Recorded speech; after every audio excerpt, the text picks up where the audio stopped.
everyone, and welcome to this edition of Abbey Research Reads. I'm Dr. Kristen, and today's book we're talking about is The Gilded Ones by Namina Forna. Y'all. So this is one of those books that got a ton of hype, and I was like, really? Really? Can it be that good? Yes, it can be that good. I mean, let's talk about the back quote. Are we girls or are we demons? Are we going to die or are we going to survive? So it's fantasy. If you can't tell from some of the like gold in her skin on like painted, these are both high tribal vibes and also some fantastical outcasts by blood, warriors by choice. This whole thing just screams fantasy, even if you don't know it.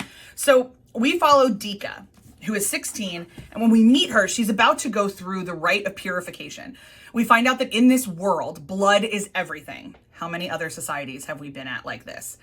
And we find out if women are pure enough to stay in society if their blood is red, or if there's something wrong with them, their blood is gold and they're outcast. So you're shocked, but of course, because that's how this works, Deka's blood turns gold. It's a whole thing. She's essentially kidnapped as a slave and taken off to warrior training. The entire rest of society eschews these girls as demons. A big part of this story is actually her coming to grips with the fact that she might not be human, and what actually does it mean to be human when you're not human. What does faith mean when it gets shaken? When everything you thought was true isn't, what does it mean? The best fantasy books allow us to ask those kind of questions about our normal quote unquote world. And this is one of the ones that does.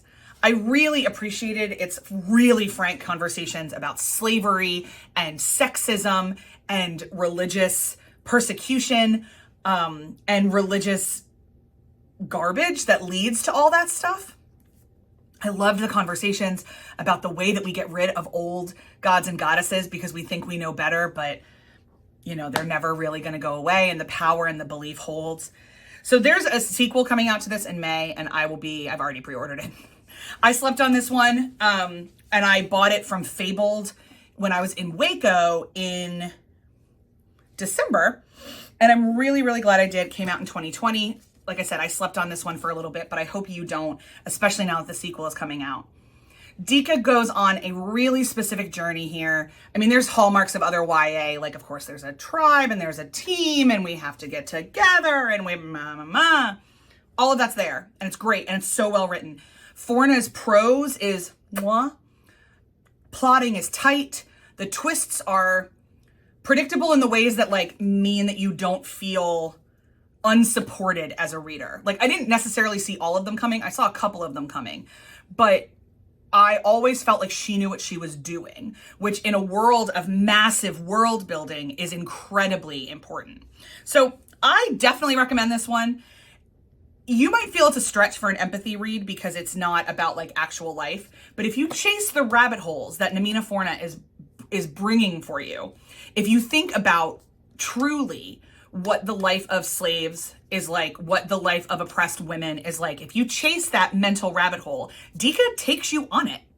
She's really frank with her journey. So if you chase Deka through her rabbit holes, you'll learn a whole lot about humanity.